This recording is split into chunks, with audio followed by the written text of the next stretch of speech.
थोड़ा सा है।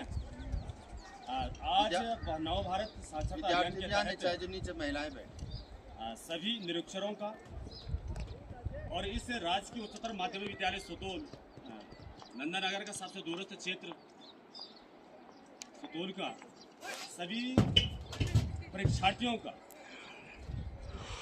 विशेष करके परीक्षार्थी और उसके बाद वॉलंटियर्स जो हमारे बच्चे हैं, और विशेष करके हमारे सर्वेयर के रूम में, परीक्षक के रूम में और पर्यवेक्षक के रूम में, सभी का हार्दिक स्वागत और अभिनंदन।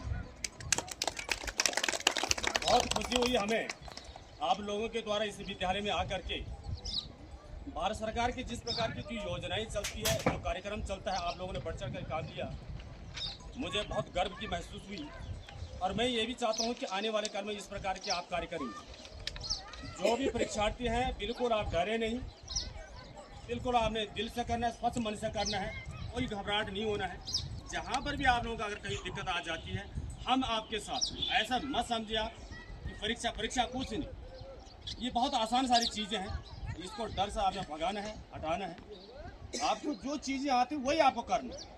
और जहाँ पर अगर आपको अगर समझ में नहीं आता है तो आप कोई बात नहीं, छोड़ दो। अगर आपको आंख दिखने में अगर दिक्कत हो जाती है तो कोई बात नहीं, छोड़ दो। लेकिन जहाँ पर अगर कहीं आपको दिक्कत होती है, आपको समझ में आ रहा है लेकिन थोड़ी सी अगर कहीं मिस्टेक हो रहा है, तो आप अपने निरीक्षकों से संपर्क करें। यही चीज़ मैं आप लोगों को कह रहा हूँ, घबराहट बिल्कुल नहीं होना। बहुत अच्छी, देखो इस प्रकार के महान हमारी जो मातृशक्ति है, देखो उम्र के लास्ट पड़ाव पे हैं, लेकिन फिर भी देखो कह रहे हैं जीवन में आज हम पहली बार परीक्षा दे रहे हैं, पहली बार हम इस प्रकार के कुर्सी और टेबलों में बैठे, तो सौभाग्यशाली हैं आप लोग, बहुत भाग्यशाली लोग हैं। ये देखो जीवन में मैंने आपको बार बार कहा है, ये जीवन हमेशा पढ़ने के लिए होता है। कहा जाता है कि